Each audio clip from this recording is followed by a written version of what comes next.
할렐루야. 오늘 예배에 참석하신 여러분 모두에게 하나님의 은혜와 축복이 충만하시기를 주의 이름으로 축원합니다. 오늘은 특별히 목회자와 스승의 은혜를 생각하면서 지켜지는 스승의 주일이기도 합니다. 우리 가정과 교회가 질서가 세워지고 영적으로 바로 서기 위해서, 그래서 행복해지기 위해서는 우리 자녀들은 바르게 영적으로 잘 성장하고 가르침을 받아야 되는 것입니다. 그래서 우리에게는 스승은 굉장히 중요한 것입니다. 교회에서는 목회자들과 또 사역자들과 교사들이 교회 학교에서 어린아이들을 또 말씀과 또 믿음으로 잘 양육하기 위해서 늘 수고하고 애쓰는 또 수고의 손길들이 늘 계십니다. 오늘 스승의 주일을 맞이해서 교회에서 특별히 섬기시는 우리 사역자들과 교사들의 노고에 깊은 감사를 드리고, 여러분의 수고와 헌신을 통해서 하나님께서 세워주신 그런 믿음의 다음 세대들이 건강하게 세워지고 또 영적으로 충만한 그런 아름다운 공동체로 세워나가는 그 은혜가 우리 가운데 있기를 간절히 소망합니다. 스승의 주일을 맞이하면서 우리는 늘 갖게 되는 것이 우리의 영적인 선생님들을 많이 생각해 보게 된다는 것입니다. 내가 오늘에 있기까지 나에게 많은 것을 가르쳐 주시는 우리의 스승되는 선생님들을 통해서 우리의 인격이 형성되고 또 믿음 안에서 영적으로 잘 자랄 수 있는 것은 그들의 가르침과 스승들의 섬김을 통해서 오늘의 우리가 있게 된 것입니다. 스승을 생각할 때마다 우리는 스승의 고마운 그 마음을 우리가 잊어버리지 말아야 된다는 것입니다.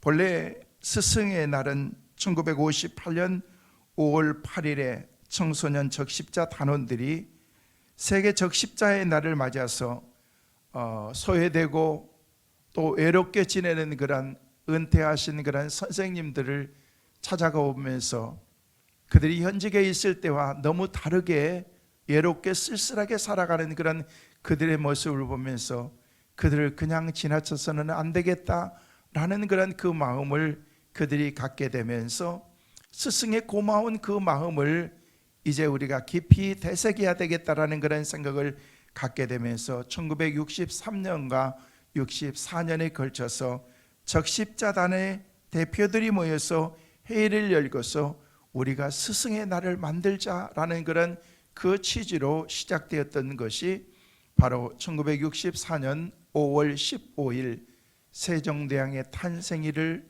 우리는 스승의 날로 우리가 정하게 된 것입니다.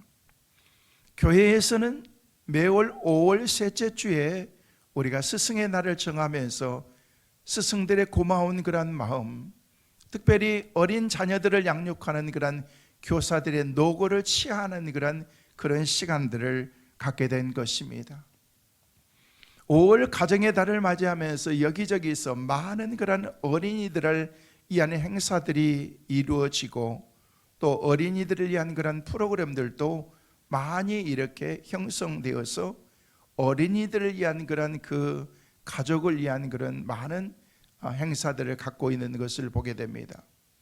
저희 지방에서도 어제 32번째로 맞이하는 이제 어린이 예능대회가 어제 있었습니다. 코로나로 인해서 그동안 갖지 못했던 그런 모임들을 오랜만에 저희들이 가지면서 저희 교회에서도 우리 자녀들이 참여하고 교사들과 함께 참여하고 제가 그곳에 가서 말씀을 전하면서 지방의 많은 어린이들이 함께 모여서 예능대회를 하고 글짓기, 그림 그리기, 각종 이렇게 행사들을 가지면서 또 암송대회를 하면서 자녀들의 장기들을 이렇게 뽐내고 그리고 여러 가지 행사들을 가지면서 참 축복된 그런 시간을 갖게 되었습니다.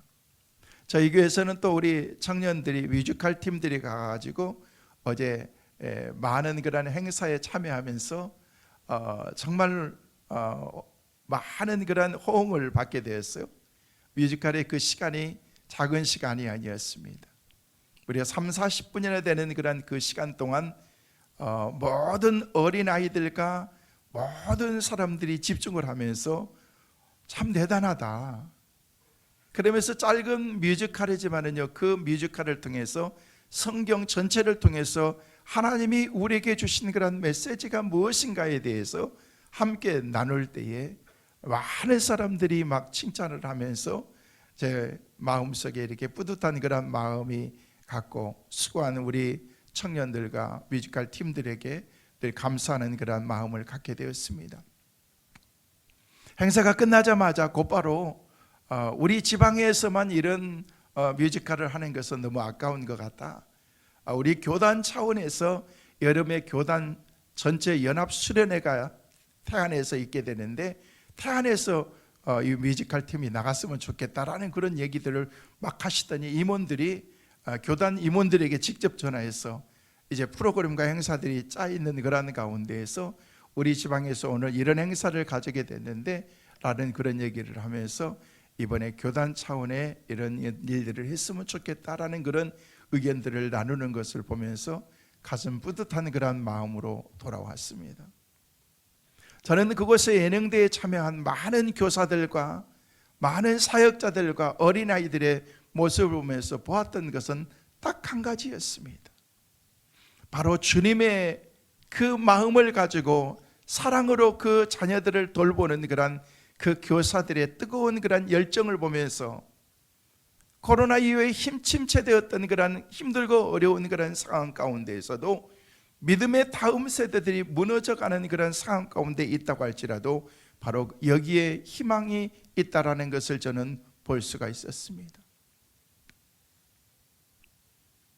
제가 말씀을 전하는데 어린아이들이 하나도 ը뜨림이 없이 너무 똑똑하게 그리고 집중하면서 하나님의 말씀을 듣는 그런 그들의 모습을 보면서 영적으로 말씀으로 그들에게 양육하고 훈련할 때 얼마든지 이들의 삶이 변화되고 이들이 변화되면 하나님의 놀라운 주님의 은혜가 역사가 일어날 것이라는 그런 희망을 갖고 돌아올 수가 있었습니다. 사랑하는 성도 여러분, 믿음의 다음 세대들을 위해서 더 많이 기도할 수 있기를 바랍니다. 코로나 이후에 정말 힘들고 어려운 상황 가운데 지난 10여 년 동안 교회학교가 한국 교회학교가 35%의 그 많은 어린이들이 다 떠났다고 얘기하지만 떠난 것이 문제가 아니고 지금 우리에게 남아있는 그런 우리의 믿음의 다음 세대들을 어떻게 우리가 양육해야 될 것인가, 어떻게 이들을 훈련시켜야 될 것인가, 이들을 위해서 수고하고 섬기시는 그런 우리 교사들의 수고와 노고를 우리는 늘 칭찬하고 격려하면서 더 많은 아름다운 사역을 위해서 힘쓸 수 있도록 우리가 애쓰고 노력해야 된다는 것입니다. 저도 어렸을 때부터 신앙생활 하면서 정말 주님을 만나고 체험했던 것이 중학교 2학년, 3학년 때였던 것 같습니다. 인격적으로 주님을 만나고 주님과의 깊은 교제를 가지면서 그때부터 어린 자녀들을 훈련하고 양육하는 교사의 그 일들을 갖게 되었습니다. 교사의 일을 하면서 매년마다 한 번도 빠지지 않고 제가 가졌던 그런 마음이 있습니다. 그건 뭐냐면요, 연말이 되면은 내가 꼭 가졌던 동일한 마음, 내가 내년에는 교사 안 할 거야. 아마 우리 교사들도 똑같을 것입니다. 나 내년은 교회 안 할 거예요. 연말까지만 할 거예요. 11월까지만 할 거예요. 저도 그랬었으니까. 이 얘기는 뭘 얘기해 주고 있습니까? 그만큼 힘들고 어렵다는 거예요. 신학을 공부한 것도 아니고 연구한 것도 아니고, 그런데 그들이 어린 자녀들, 여러분의 자녀들을 위해서 여러분의 손자 손녀를 양육하고 믿음의 사람으로 세우기 위해서 애쓰는 그런 그들의 노고와 수고에 대해서 우리가 얼마나 생각하고 있느냐는 거예요. 그들이 밤잠을 자지 아니하고 몸부림치면서 우리는 11시에 나와가지고도 1시간 예배 드리는 것도 너무 지쳐가지고 피곤해가지고 눈이 가물가물하시고 그러는데 그분들은요, 그 젊은 나이에 아침 8시부터 와가지고 그들을 위해서 훈련하고 가르치기 위해서 회의하고 연구하고 서로 나누고, 그러면서 그들을 위해서 수고하는 그런 수고에 헌신된 교사들을 위해서 우리가 더 많이 배려하고 그들을 위해서 기도해야 되겠다라는 그런 그 마음과 생각을 갖게 된다는 것입니다. 이런 섬김과 수고들을 통해서 아름다운 섬김의 그 사역들이 계속해서 이루어지게 되는 것입니다. 수고한 그런 헌신의 섬김들, 우리를 위한 그런 희생의 섬김들, 선교사님들, 그리고 목회자들, 주의 종들, 어린 자녀들을 양육하는 우리의 교사들을 생각하는 그런 그 마음을 다시금 우리가 가져보자라는 그런 마음으로 교회에서는 5월 셋째 주에 스승의 주일로 저희들이 지키고 있다는 것입니다.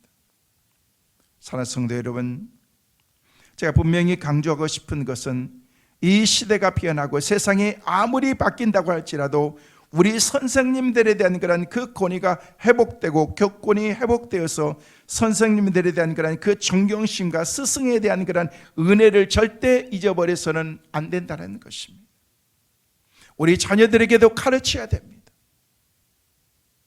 우리를 가르치는 그런 선생님의 그 소중한 그 자리가 어떤 것인가를, 옛날에는요 스승의 그 자리는요 스승의 그림자도 우리가 밟지 않는다라는 그런 그 말이, 그만큼 존경하는 그런 그 마음이 우리에게 있어야 되는 것을 우리에게 강조했던 것입니다. 그런데 요 사이에는요 정말로 우리의 스승을 존경하는 그런 그 마음이 우리에게 있는가? 조금만 잘못하면은요 자녀들에 대해서 함부로 말하면은요 학부모들이 그냥 있지 않습니다. 당신이 선생이면 선생이지 왜 우리 자녀에게 그런 인격적인 모독적인 말을 하느냐, 마음 상하게 하느냐라고 하면서 그런 상황이 되어버렸기 때문에 제대로 교육이 되지 않는 것입니다. 여러분, 교육이라는 것은요, 가르침과 배움이라는 것은요, 우리가 가지고 있는 이론적인 그런 어떤 실질적인 것을 가르치는 것으로 끝나는 것이 아니라 내 인격을 가르치는 것입니다. 내 삶을 가르치는 것입니다. 선생님이 그렇게 돼야 되고 배움을 받는 그런 제자들이 그렇게 돼야 되는데 우리에겐 그런 게 점점 없어져 가고 있다는 것입니다. 목사님은 하고 싶은 설교나 하세요.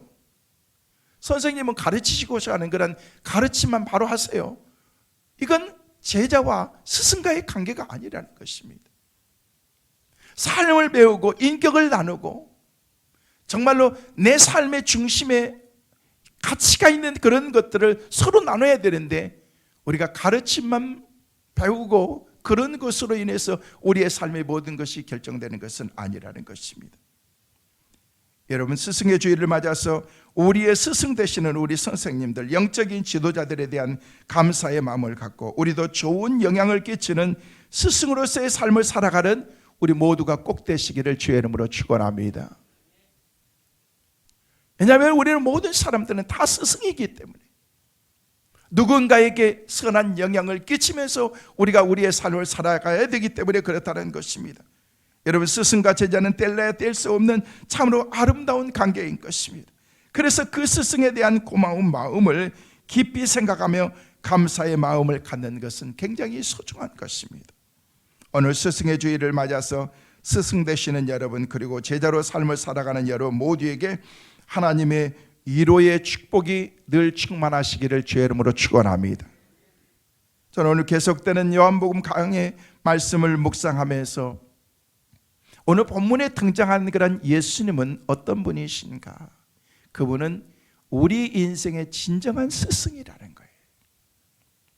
우리가 주위에서 영향을 받고 다른 사람에게 가르침을 받고 다른 사람에게 영향을 끼치는 것도 중요하지만 참단 우리의 스승 되시는 그런 그 예수님을 통해서 우리가 많은 것을 공급받고 그분을 통해서 우리의 삶 가운데 선한 영향을 끼치고 그리고 우리의 모습이 점점 주님의 모습을 닮아가는 그런 삶으로 신앙을 통해서 바뀌어지기 때문에 그런 것입니다. 저는 오늘 예수님의 시간표에 대해서 여러분과 함께 잠깐 말씀을 생각하면서 묵상해 보려고 합니다. 여러분, 수학엔 공식이 있고 자연은 법칙이 있습니다. 우리는 모든 원리를 다 알 수는 없지만 어떤 것이든 공식대로 하면은요 모든 것들이 해결된다는 것쯤은 우리 모두가 다 잘 알고 있습니다. 그러나 신앙생활 하다 보면은요 공식에 잘 맞지 않을 때가 우리 가운데 있다는 거예요. 실제 맞지 않는 것이 아니고 맞지 않는 것처럼 그렇게 느껴지는 것뿐인 것입니다. 그때 우리는 시험에 들기도 하고 어쩔 줄 몰라 하면서 절망에 빠지기도 합니다. 심지어 하나님을 원망하기까지도 하는 것입니다. 그래서 예레미야 선지자는 예레미야 33장 3절 말씀에 우리에게 분명하게 이렇게 말씀하고 있습니다. 함께 같이 보시겠습니다. 너는 내게 부르짖으라. 내가 내게 응답하겠고 내가 알지 못하는 크고 은밀한 일을 내게 보이리라. 내게 부르짖으라는 거예요. 그러면 내가 내게 응답하겠다는 것입니다. 그리고 네가 알지 못했던 것들을 내가 너에게 보여주겠다라고 그렇게 말씀하신다는 거예요. 분명히 하나님께서는 우리에게 부르짖으라, 구해라 그렇게 말씀하셨다는 거예요. 그러면은요 하나님께서 응답해 주시고 네가 알지 못한 것까지도 다 보여주겠다라고 그렇게 말씀하신다는 거예요. 우리는 하나님의 말씀에 따라서 때로는 금식하며 부르짖었지만 때로는 아무리 부르짖어도 응답이 없습니다. 상황만 더욱더 내 삶 가운데서 나빠질 때 우리가 갖는 그런 생각은 딱 하나인 것입니다. 혼돈된 생각인 것입니다. 분명히 하나님께서는 부르짖으라고 말씀하셨고 내게 나오라고 말씀하시면서 그러면 내가 너를 만나주겠다라고 말씀하셨던 하나님께서는 아무리 부르짖어도 내 삶 가운데 말씀이 없으시다는 거예요. 그때 우리가 갖는 그런 그 공허함, 아무리 부르짖어도 응답이 없는 그런 삶 가운데 나타나지 않는 그런 현실들을 바라보면서 우리 가운데 나타나는 그런 힘들고 어려운 그런 일들이 우리 가운데 얼마나 많습니까? 마태복음 7장 7절에도 우리에게 계속해서 우리에게 말씀하고 있습니다. 같이 보시겠습니다. 구하라 그러면 너희에게 주실 것이요 찾으라 그리하면 찾아낼 것이요 문을 두드리라 그리하면 너희에게 열릴 것이니. 이 말씀 보니까 구하라 찾으라 문을 두드리라, 구하라 주실 것이요 찾으라 찾아낼 것이요 문을 두드리라 그러면 열려주실 것이라는 것이 똑같은 말씀인 것이요. 내게 부르짖으라, 내가 내게 응답하겠고 구하라, 구하면 찾을 것이다, 문을 두드리면 열어줄 것이다 라고 그렇게 말씀하시면서 그렇게 말씀하셔서 주님 앞에 나와서 아무리 문을 두드렸는데도 열리지 않는다는 거예요. 아무리 구해도 얻지 못하고 있다는 거예요. 그런 가운데 우리가 가지고 있는 그런 그 마음이 어떤 마음이냐는 거예요. 오해만 쌓이고 일은 꼬이고 상황은 점점 우리의 삶 가운데 나빠지고 있다는 것입니다.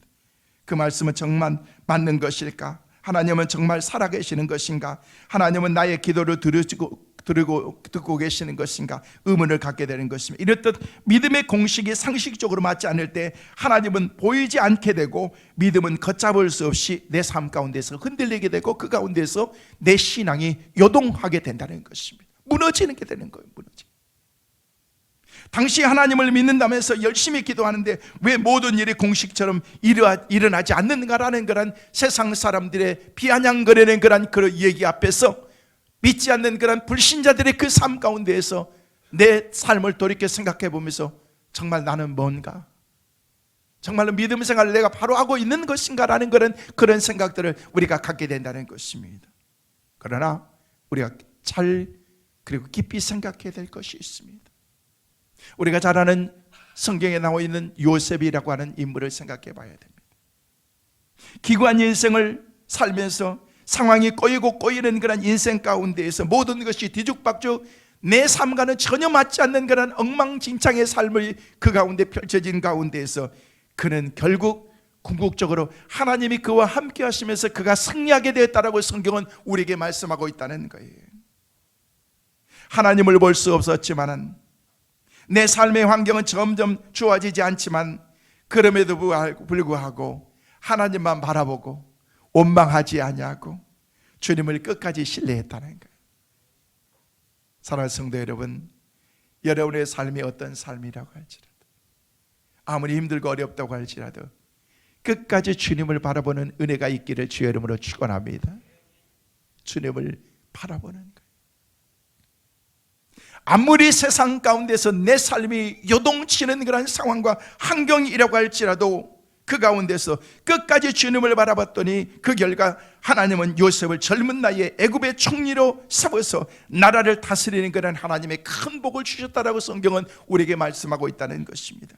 결국 믿음의 공식은 무너지는 것이 아니라 다만 무너지는 것처럼 보일 뿐이라는 것입니다. 하나님은 반드시 우리의 기도에 응답해 주신다는 것입니다. 여러분 믿으시길 바랍니다. 믿음으로 기도하시길 바랍니다.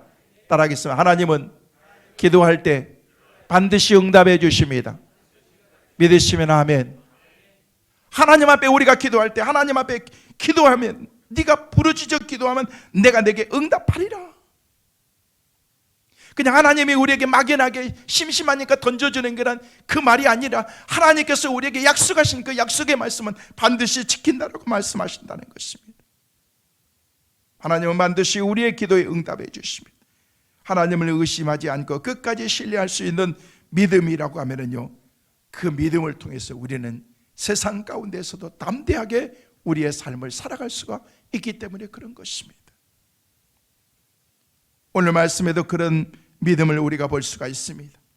예수님께서 마르다와 여동생 마리아와 그들의 오라비 나사로가 있었는데 굉장히 예수님께서 그 가정을 사랑하셨던 것 같습니다.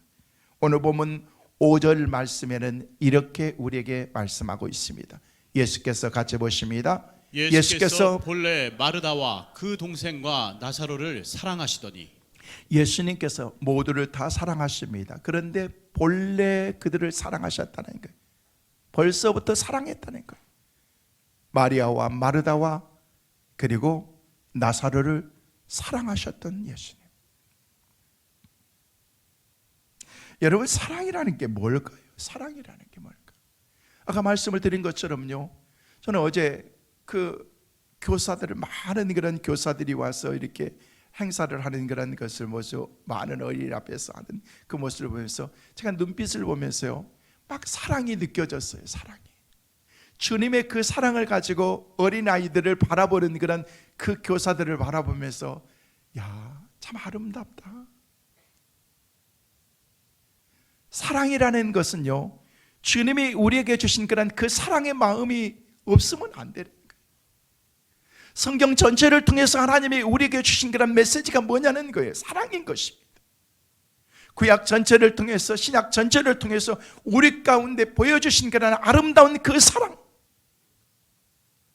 내가 너희를 사랑하는 것 같이 너도 서로 사랑하라고 이렇게 말씀하셨고, 우리 주님께서 이 땅에 오신 것 자체가 사랑이시지 않습니까?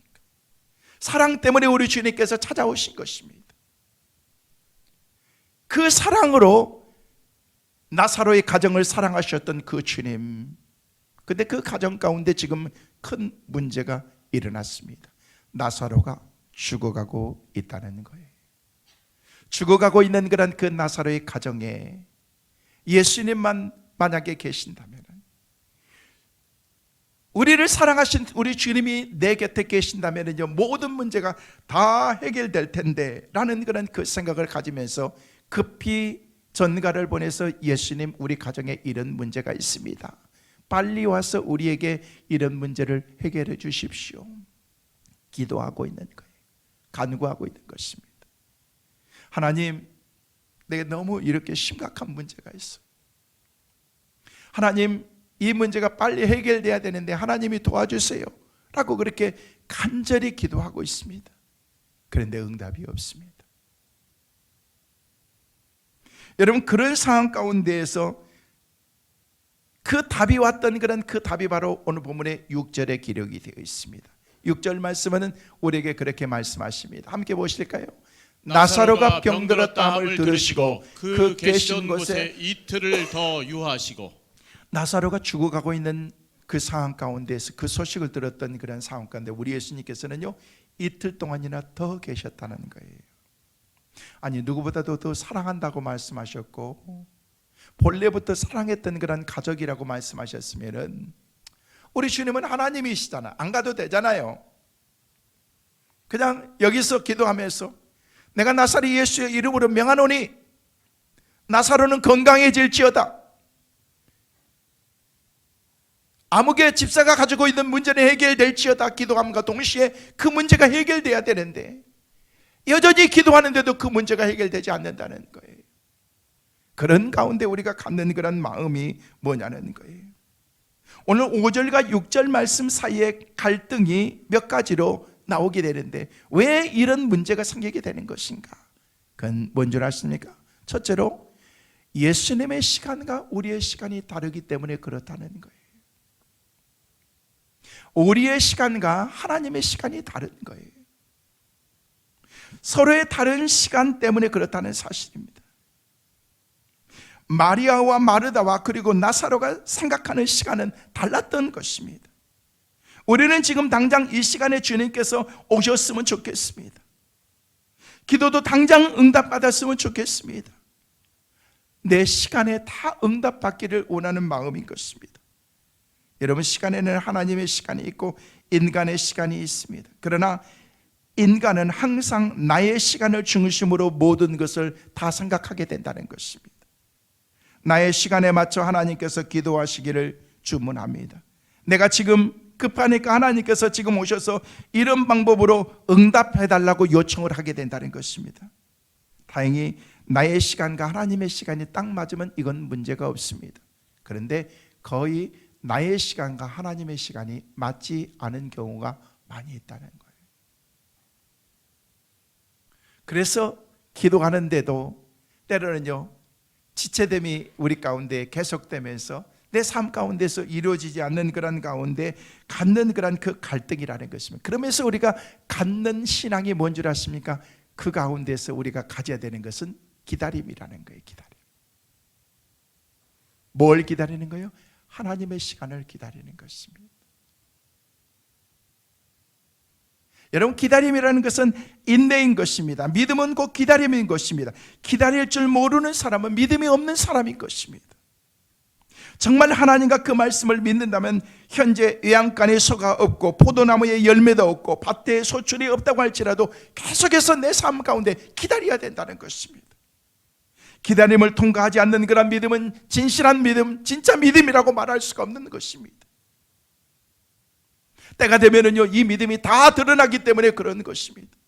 저는 여러분들이 진짜 믿음을 갖게 되시기를 주의 이름으로 축원합니다. 형식적인 믿음이 아니라 가지고 있는 그런 타성에 젖어 있는 그런 그 신앙이 아니라 정말 주님이 아니면 살 수 없어요. 하나님이 아니면 안 돼요. 하나님 도와주세요. 나는 주님 때문에 살고 있어요 라고 하는 그런 신앙과 믿음의 고백이 우리에게 있어야 된다는 것입니다. 이런 신앙들이 없이 막연하게 우리의 신앙의 삶을 우리가 살아가다 보니까 너무 피상적으로 그냥 저 하늘나라에 계신 그런 하나님만 생각하면서 우리의 인생을 살아가고 있다. 내 삶 가운데에서 깊이 개입하셔서 나와 함께 하시는 그 주님의 은혜를 체험하지 못하면서 우리의 인생을 우리가 살아가고 있는 것입니다. 주님이 내 삶 가운데 계시지 않는 것 같다고 할지라도 설령 베다니에서 지금 이틀을 유하시면서 내가 위기 가운데 처해서 내가 죽어가고 있는 그런 상황 가운데 있다고 할지라도 여전히 그 주님은 나와 함께 하신다는 거예요. 그 주님이 나와 함께 하시면서 주님이 찾아오시기만 하면 되는데 우리는 그때를 기다리지 못하고 있는 것입니다. 여러분, 기다림을 통과하지 않는 믿음은 그래서 바른 믿음이라고 말할 수가 없습니다. 믿음도 사랑도 기다리는 것이, 정말 사랑하는 사람이라면 기다리는 거예요. 기다리는 거예요. 가장 위대한 멘토는요, 기다릴 줄 아는 사람인 것입니다. 제자가 마음에 들지 않아도 기다리는 거예요. 여러분, 학교에 처음 가면은요, 자녀들이 가면은 선생님들 볼 때 그냥 야생마들이잖아요. 그냥 막 지네들 마음대로 막 질서도 모르고 가르침을 해도요, 배워도 잘 모르고 선생님들이 야, 이놈들 언제 사람 될까? 그러면서 안 되겠다 하면서 포기하지 않습니다. 기다려주는 거예요. 1학년, 2학년, 3학년, 4학년, 5학년, 6학년, 초등학교쯤 졸업할 때 되면은요, 이제 스승의 노래를 부르면서 스승을 생각하는 그런 그 마음을 가지면서 눈물도 흘릴 줄 알고 선생님에 대한 그런 고마운 마음도 갖게 되는 거예요. 중학교, 고등학교, 이제 어른이 되어가면서 바른 인격이 형성되기까지 우리는 뭐 하는 거예요? 기다려주는 거예요. 저 사람은 교회 다니는데 몇 년 됐는데 왜 저러는 거야? 기다려주는 거예요. 기다려주는 거예요. 저분은 권사가 돼가지고도 왜 저러는 거야? 기다려주는 거예요. 기다려주는 거예요. 때가 되면 하나님께서 우리의 삶을 조금씩 변화시켜줄 그런 그 시간들을 바라보면서 인내하고 기다려주고, 그때 하나님께서 우리의 삶을 희망의 길로 우리를 인도하신다는 것입니다. 우리의 신앙생활에서 성취와 응답만큼 중요한 축복은 기다림의 축복인 것입니다. 그럼에도 불구하고 많은 사람들은 응답이 없기 때문에 조급하게 믿음을 버리고 사랑을 깨뜨려 버리고 희망의 문을 닫아버리면서 인생을 살아간 사람들이 많이 있다는 것입니다. 마리아와 마르다가 기다리지 못했다면, 그냥 다 포기해버렸다면 절대 그런 기적의 역사는 경험하지 못했을 것입니다. 여러분, 때가 되면 하나님께서 여러분의 가정 가운데도 찾아가 주시고 내 삶 가운데도 찾아와 주셔서 우리의 삶을 새로운 놀라운 주님의 은혜와 축복의 삶으로 우리를 바꾸어 주실 줄로 믿습니다. 하나님께서 우리에게 주시는 기쁨은요, 세상에서 얻지 못하는 그런 놀라운 기쁨을 우리 가운데 주시기 위해서 최상의 것을, 최고의 특산품을 하나님께서 우리 가운데 준비하고 계시다는 것입니다. 여러분, 2등품, 3등품으로 하나님께서 우리 주시기 위해서 그렇게 그냥 하나씩 던져두듯이 그냥 이거나 먹어라고 하는 식으로 하나님께서 하시는 것이 아니라, 우리가 다 간구하지 못한 것들이라고 할지라도 하나님께서는요, 놀라운 주님의 은혜와 축복을 허락하시는 거예요. 여러분, 때는 우리 삶 가운데에서 문제가 생길 수도 있습니다. 나사로처럼 죽음 같은 그런 그 위기가 우리 가운데 찾아올 수도 있다는 거예요. 근데 우리 주님께서는 뭐라고 말씀하셨어요? 야, 잠자는 거야. 여러분, 그런 얘기를 들었을 때 제자들이 그래요. 잠자면 깨어나면 되겠네요. 여러분, 주님의 말씀을 이해하지 못하는 제자들이기 때문에 잠잔다고 하는 건지 죽었다고 하는 건지 그 의미를 알지 못하는 거예요. 그러니까 다시 우리 주님께서 말씀은 잠자는 게 아니고 죽은 거야. 여러분, 잠이라는 것은요, 때는 우리의 삶 가운데서 회복을 가져다 줍니다. 여러분, 몸이 무겁고 너무 피곤해가지고 마치 스르르 죽어가는 것처럼 있었던 그런 사람들이 잠을 자고 나면은요, 막 살아나기 시작하는 거예요. 회복하기 시작하는 거예요. 우리 주님께서는 지금 나사로에게 지금 그것을 얘기를 하면서 주님의 제자들에게 얘기를 하고 있는 거예요. 잠자는 거야. 잠자면 일어나면 되겠네요. 이런 말씀을 드린 것처럼 우리 주님께서 본래 마르다와 마리아와 그리고 나사로를 사랑하셨다. 본래 사랑하셨다는 거예요. 그 본래 사랑하는 거는 그 사랑의 깊이가 무엇인가를 그 가정을 통해서 보여주고 계시는 거예요. 여러분, 뼈가 부러지고 가지고 있는 그런 질병이 해결되고 중병병이 낫고 어떤 문제가 해결되는 것보다 더 소중한 것은 뭔 줄 아십니까? 죽었던 그런 사람을 살렸다는 거예요. 희망이 없는 그런 삶을 희망에 있는 그런 새로운 삶으로 하나님께서 그 삶을 변화시켜 줬다는 거예요. 이걸 뭘 얘기해 주고 있습니까? 사랑의 그 깊이를 우리에게 가르쳐 주고 있다는 것이죠. 그만큼 우리 주님께서 사랑하셨다는 거예요. 즉각적으로 응답할 수도 있지만 우리 주님께서는 기다리게 만드신 것입니다. 뭐 하기 위해서? 부활을 경험하기 위해서, 살아나는 것을 경험하기 위해서. 여러분이 치료받는 것으로 여러분의 인생의 모든 것으로 만족하지 마시고 여러분의 삶의 모든 변화가 새롭게 일어나는 것을 경험할 수 있는 축복의 은혜가 우리 모두에게 있게 되시기를 주의 이름으로 축원합니다. 그러기 위해서는 주님이 우리를 사랑하셔야 됩니다. 왜 마리아와 마르다 가정, 그 가정 나사로를 그렇게 사랑하셨을까? 어찌됐든 이유는 알 수 없지만 주님께서는 그 가정을 사랑하셨고 시간만 되면 그곳에 가서 넉넉해가지고 부요하지도 않는 그런 가정이었지만 그 가정과 함께 하면서 주님이 지내셨던 그 가정, 주님의 사랑을 입었던 가정이라는 것입니다. 여러분, 공동체 안에 가장 중요한 게 뭔지 아십니까? 사랑인 것입니다. 우리 교회 안에 사랑이 빠지면 교회로서의 가치가 없는 것입니다.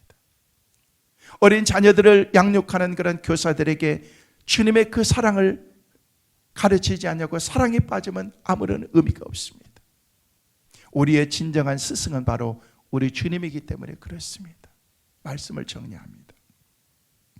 하나님의 시간과 우리의 시간은 다릅니다. 하나님의 시간은 멈춘 게 아니라 계속해서 흐르고 있는 것입니다. 우리가 끝냈다고 하나님께서 끝내는 것은 아닙니다. 인간이 죽었다고 모든 것이 끝났다고 생각하면 그것은 크게 잘못된 것입니다. 그때부터 하나님이 역사하시기 시작하기 때문에 그렇습니다. 하나님은 반드시 생명과 부활로 다시금 우리 삶 가운데서 우리의 삶을 회복시켜 주시기 때문에 그렇습니다. 다시 살려주십니다. 회복시켜 주십니다. 살아날 것입니다. 여러분에게 이런 은혜가 있게 되시기를 주의 이름으로 축원합니다. 마지막 16절 말씀을 읽고 오늘 말씀을 정리하려고 합니다. 같이 보시겠습니다. 디두모라고도 하는 도마가 다른 제자들에게 말하되 우리도 주와 함께 죽으러 가자 하니라. 여러분, 이 얘기를 할 때 잠꼬대 같은 얘기를 하고 있죠. 언뜻 보면은요, 굉장히 믿음이 있는 것처럼 보입니다. 그러나 열정은 믿음이 아닙니다. 제자들이 해야 할 말은요, 우리도 주님과 함께 나사로가 부활하는 현장으로 목격하러 가자, 주님과 함께 가자라고 그렇게 말해야 되는 것입니다. 성도 여러분, 우리는 주님이 허락하신 사역의 현장으로 나가야 됩니다. 우리들이 믿음으로 가는 그곳에 부활의 현장이 있습니다. 살아나는 그런 놀라운 역사가 있게 될 것입니다. 부활하신 주님께서 어떻게 역사하시는지 더 넓은 곳으로 나가 목격하자. 이게 오늘 제자들의 답이 되어야 될 것입니다. 그러나 제자들은 예수님과 함께 죽으러 가자면서 엉뚱한 그런 생각을 갖고 있다는 것입니다. 우리가 참된 믿음의 소리를 내야 됩니다. 주님께서 우리와 함께 하십니다. 나사로는 일어날 것이고 곧 이어서 기적의 놀라운 역사들이 일어날 것입니다. 성도의 생에도 기적의 역사가 일어날 것입니다. 주님이 찾아오시기만 하면. 사랑하는 성도 여러분, 이번 주간 주님과 함께하는 여러분의 삶이 되시기를 바랍니다. 여러분의 가정에 주님을 모시기를 바랍니다. 문제 앞에서 주님을 모시고 여러분이 살아갈 때 우리의 삶 가운데에서 모든 것을 주관하시고 우리의 삶에 스승 되시는, 참 스승 되신 주님이 우리 가운데 찾아와서 우리를 가르쳐 주시고 또 우리의 삶을 놀라운 주의 축복의 길로 인도하실 것입니다.